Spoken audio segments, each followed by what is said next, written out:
الحمدللہ رب العالمین والصلاة والسلام علی سید الانبیاء والمرسلین اعوذ باللہ من الشیطان الرجیم والذین هم لفروجہم حافظون، اور وہی لوگ جو اپنی شرمگاہوں کی حفاظت کرنے والے ہیں، الا علی ازواجہم، سوائے اپنی بیویوں کے، او ما ملکت ایمانہم، یا ان عورتوں پر جن کے مالک ان کے دائیں ہاتھ بنے، فإنہم غیر ملومین، پس بے شک وہ ملامت کیے ہوئے نہیں ہیں۔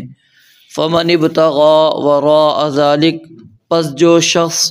تلاش کرے اس کے علاوہ، فأولئک هم العادون، پس وہی لوگ حد سے بڑھنے والے ہیں۔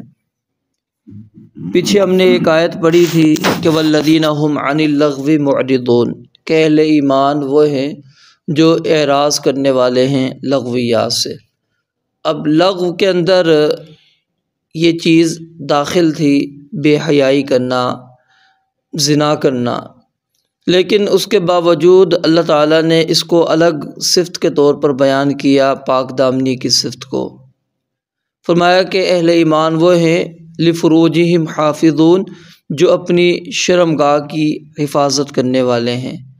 نبی علیہ السلام نے فرمایا کہ دو چیزیں ایسی ہیں جو بندہ مجھے اس کی ضمانت دے دے، میں اس کو جنت کی ضمانت دوں گا، ایک زبان اور دوسری شرمگاہ۔ ان کی جو بندہ ضمانت دے دیتا ہے، آپ نے فرمایا میں اس کو جنت کی ضمانت دے دیتا ہوں۔ تو شرمگاہ کی حفاظت کرنا یہ صرف مردوں کو حکم نہیں، عورتوں کو بھی اللہ رب العالمین کا حکم ہے۔ قل للمؤمنین یغضوا من ابصارہم ویحفظوا فروجہم وقل للمؤمنات یغضضن من ابصارہن ویحفظن فروجہن،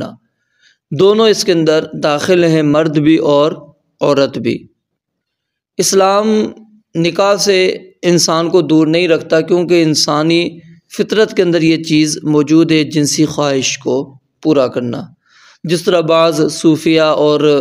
راہب وغیرہ وہ بالکل نکاح کو حرام قرار دیتے ہیں، وہ اس کے منافی سمجھتے ہیں عبادت کے، کہ بندہ اللہ کی عبادت کرے اور ساتھ میں نکاح بھی کر لے، تو وہ کہتے ہیں نہیں یہ کام درست نہیں ہے۔ اگر اس نے اللہ کی عبادت کرنی ہے تو پھر اس نے جو ہے نکاح نہیں کرنا۔ 3 لوگ آئے تھے نبی علیہ السلام کے پاس، بڑی معروف روایت ہے، آپ گھر میں نہیں ملے، سیدہ عائشہ رضی اللہ تعالیٰ عنہا ملی اور پھر ان سے آپ کے معمولات کے متعلق سوال کیا، پھر اپنے ارادوں کا اظہار کر کے چلے گئے۔ ان میں سے ایک وہ تھا جس نے کہا تھا کہ میں کبھی نکاح نہیں کروں گا، یعنی نبی علیہ السلام کے معمولات کو دیکھا اور اس کے بعد اپنے آپ کو دیکھا تو کہا کہ میں میں نکاح نہیں کروں گا، کیونکہ نکاح رکاوٹ بنے گا عبادت میں۔ ظاہر ہے اس کے اوپر کیا ہے، پھر نکاح کرتے ذمہ داری آ جاتی ہے بیوی کی، پھر اس کے بعد اگر اللہ نے اولاد دے دی تو اس کی پھر ذمہ داریاں ہوتی ہے، تو بندہ پھر ان کے معاش کے لیے ہی پریشان رہتا ہے، وہ پھر بندہ اسی میں رہتا ہے، کشمکش میں، کہاں سے وہ کمائے، کیسے کمائے۔ تو اب انہوں نے سمجھا کہ پھر جب میں اس طرح آگے پیچھے جاؤں گا، تجارت کے لیے جاؤں گا، کاروبار کے لیے جاؤں گا، یا پھر کھیتی باڑی کروں گا، کچھ بھی کروں گا، میرا ایک زیادہ وقت اس لحاظ سے یہاں پر صرف ہو جائے گا، تو میں تو پھر اس طرح اللہ کی عبادت نہیں کر سکوں گا۔ تو اس نیت سے انہوں نے کہا کہ میں تو نکاح نہیں کروں گا۔ جب وہ اپنے ارادوں کا اظہار کر کے چلے گئے، نبی علیہ السلام آئے، سیدہ عائشہ نے بتلایا تو آپ نے ان کو بلوایا اور کہا کہ واللہ انی لاخشاکم للہ واتقاکم لا، میں تم میں سے سب سے زیادہ اللہ سے ڈرنے والا، اللہ کا خوف رکھنے والا ہوں۔ میں نے بھی شادی کی ہوئی ہیں اور میں رات کو نماز بھی پڑھتا ہوں، سو بھی جاتا ہوں، میں بھی روزہ رکھتا ہوں، روزہ چھوڑ دیتا ہوں، تو تم نے یہ جو ارادے کا اظہار کیا یہ غلط ارادہ ہے۔ فمن راغب عن سنتی فلیس منی، جو شخص میری سنت سے اعراض کرے گا طریقے سے، اس کا مجھ سے کوئی تعلق نہیں۔ تو یعنی آپ نے اس چیز کو پسند نہیں کیا۔ اور حدیث کے اندر بعض الفاظ نہا عن التبتل، کہ انسان خصی بن جائے، وہ اپنے آپ کو نکاح سے دور رکھے، یعنی ایسی دوائیاں وغیرہ استعمال کر لے، یا کلی طور پر وہ اپنے اندر سے وہ مادہ ہی ختم کروا دے جو خواہشات کو ابھارنے والی نسیں ہیں، وہ نسیں کٹوا لیتا ہے، تو نبی علیہ السلام نے اس سے منع فرما دیا، یہ تبتل جائز نہیں۔ ولو اذن لہ لاختصینا، عثمان بن مظعون رضی اللہ تعالیٰ عنہ بیان فرماتے ہیں اگر نبی علیہ الصلوۃ والسلام ہمیں اجازت دے دیتے تو ہم اپنے آپ کو خصی کر لیتے، یعنی کہ ہم دور رہتے اس عمل سے، نکاح ہی ہم نہ کرتے، لیکن اسلام نے کیا ہے نہیں حکم دیا ہے۔ قرآن بھی دیکھیں وَأَنكِحُوا الْأَيَامَ مِنكُمْ وَالصَّالِحِينَ مِنْ عِبَادِكُمْ، کہ جو ایامہ ہیں، ایامہ کے اندر وہ داخل ہیں جو شادی شدہ ہیں، وہ بھی اس کے اندر ہیں، اور اسی طرح وہ بھی داخل ہیں جن کی ابھی تک شادی نہیں ہوئی، ہر قسم کی، یعنی جو بغیر ابھی عورت ہے تو بغیر شوہر کے موجود ہے، مرد ہے تو بغیر بیوی کے موجود ہے، تو ان کو اللہ نے حکم دیا کہ وَأَنكِحُوا الْأَيَامَ مِنكُمْ وَالصَّالِحِينَ مِنْ عِبَادِكُمْ، اور جو تمہارے غلام ہیں ان کی بھی نکاح کرو جو نیک ہیں۔ اب یہاں پر غور کریں، غلام جو ہوتا ہے وہ کسی کی ملکیت ہوتی ہے، اب ظاہر ہے اس کا آپ نکاح کریں گے تو اس کے اوپر پھر وہ مالک کی بھی ذمہ داریاں، پھر اس کی بھی ذمہ داریاں، تو یہ اس کے لیے مشکل ہے، لیکن نکاح کی اہمیت کو مد نظر رکھتے ہوئے اللہ تعالیٰ نے کہا اگر وہ نیک اور صالح ہے، یعنی کہ وہ آپ کا بھی حق ادا کرے گا اور بیوی کا بھی حق ادا کرے گا، جو ذمہ داریاں آپ نے دی ہیں وہ بھی تمہاری بھی ادا کرے گا، اس کی بھی، تو اب اس کا بھی تم بھی نکاح کر لو۔ تو دو صرف یہاں پر اللہ تعالیٰ نے راستے مرد کے لیے رکھے ہیں جو اس کے لیے حلال ہیں۔ ایک کیا ہے الا علی ازواجہم، کہ نکاح بندہ کر لیتا ہے وہ اس کی بیوی بن جائے تو اب وہ اس کے لیے حلال ہو جاتی ہے عورت۔ او ما ملکت ایمانہم، یا دوسری صورت یہ ہے کہ عورت اس کے لیے حلال اس لیے ہو جائے گی کیونکہ وہ اس عورت کا مالک ہے، وہ لونڈی ہے تو اب اس کا مالک ہے، تو لونڈی سے نکاح ضروری نہیں ہوتا، اس سے نکاح کی ضرورت نہیں، اگر آپ نکاح کر لیتے ہیں تو وہ پھر جو ہے اس کا حکم لونڈی والا بھی ہی ہوگا، لیکن وہ کچھ اہمیت رکھ لے گی باقی لونڈیوں سے۔ تو فرمایا الا علی ازواجہم، سوائے بیویوں پر، او ما ملکت ایمانہم، یا جن کے مالک بنے ہوں دائیں ہاتھ، ان کے دائیں ہاتھ کے مالک بن گئے ہوں، یعنی وہ لونڈیاں ان کی ہوں تو وہ ان کے لیے حلال ہیں۔ اور عورت کے لیے صرف ایک ہی راستہ ہے حلال ہونے کا، یعنی مرد کو وہ نکاح کے اندر قبول کر لے، اور مرد کے پاس دو ہیں طریقے، یعنی بیوی ہے یا لونڈی ہے، اور عورت کے لیے صرف اور صرف کیا ہے شوہر ہے، خاوند ہے، اور کوئی راستہ نہیں ہے۔ وہ اپنے غلام کے ساتھ تعلق قائم نہیں کر سکتی کیونکہ وہ مالک ہے، اور یہ علی ازواجہم علی کے خلاف ہے،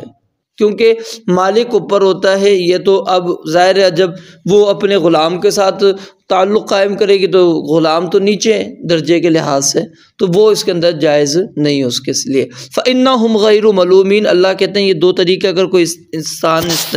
استعمال کرتا ہے تو ان کے اوپر ملامت نہیں ہے، کیونکہ اللہ نے اس کو حلال رکھا ہے۔ فَمَنِ ابْتَغَىٰ وَرَاءَ ذَلِكَ، جو اس کے علاوہ کوئی اور راستہ تلاش کرتا ہے، یعنی نکاح میں عورت نہیں لاتا، نہ ہی لونڈی ہے، اس سے وہ تعلق قائم کر لیتا ہے، یا پھر وہ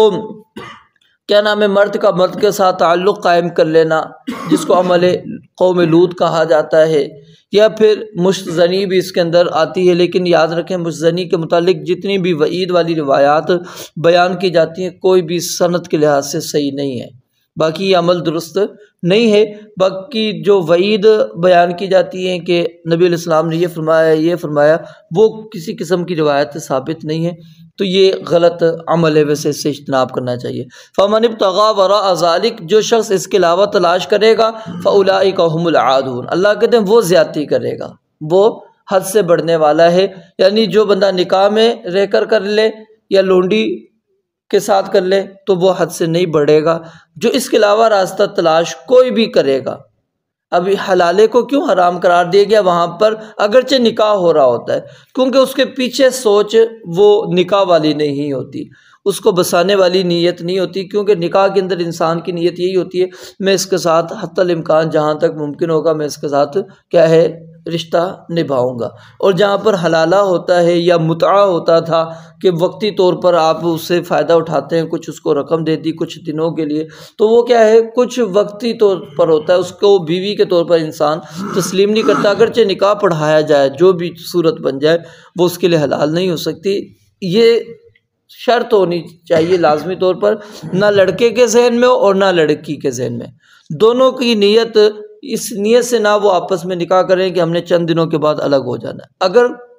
دونوں میں سے کسی ایک کی نیت یہ شامل ہو جائے گی تو وہ حلال نہیں، پھر وہ حرام کا ارتکاب کر رہے ہیں، اگرچہ گواہ آپ رکھ لیں بیچ میں اور ولی کی اجازت بھی آ جائے، جو کچھ بھی یعنی نکاح کے لیے ضروری ہے سب کچھ آپ کر لیتے ہیں، تو یہ درست نہیں ہے۔ اور نبی علیہ الصلوۃ والسلام نے اس کو ادھار کا سانڈ قرار دیا اور اس کے اوپر لعنت کی آپ علیہ الصلوۃ والسلام نے، اور لعنت اس فعل پر ہوتی ہے، علماء کہتے ہیں جو حرام ہوتا ہے، حرام فعل ہے یہ۔ تو اس لیے حلال طریقہ، جائز طریقہ جو رکھا اللہ نے نکاح کا، اور نکاح بھی وہ شرائط کو ملحوظ رکھ کر مکمل طور پر، اور مکمل بسانے کی نیت سے، دونوں کی بسنے کی نیت ہو، بسانے کی نیت ہو کہ ہم نے ہمیشہ اپنی زندگی کو ایک ساتھ میں گزارنا ہے، تو اس نیت سے اگر وہ نکاح کرتے ہیں تو وہ پھر اس کے لیے حلال ہو جائے گی۔ اور یہاں پر اسلام نے دیکھیں نا عورت کو حلال قرار دیا ہے، مرد کو نہیں کہا، کس لیے کہ کیونکہ جب عورت حلال ہو گئی تو مرد اس کے لیے بالاتفاق ویسے ہی حلال ہو گیا، کیونکہ اس نے عقد کے اندر قبول کیا، تو اس لیے عورت سے کیا ہے نکاح کے وقت قبول کروایا جاتا ہے کہ آپ اس کو بطور شوہر قبول کرتی ہیں، وہ کہتی ہیں ہمیں مجھے قبول ہے، تو یہ قبول کر لیتی ہے تو گویا کہ اس نے اجازت دے دی، اذن ہو گئی ہے اس کی طرف سے۔ اور نبی علیہ الصلوۃ والسلام نے احادیث میں بھی اسی چیز کو بیان کیا ہے کہ اس چیز کو خیال کرتے ہو کہ اب اس عورت نے اپنے آپ کو تمہارے لیے حلال کر دیا ہے، تو جو تم اس کا حق مہر وغیرہ مقرر کرو وہ اس کو مکمل طور پر ادا کرو۔ اللہ رب العالمین سے دعا ہے رب العالمین سمجھنے عمل کرنے کی توفیق عطا فرمائے۔ وآخر دعوانا الحمدللہ رب العالمین۔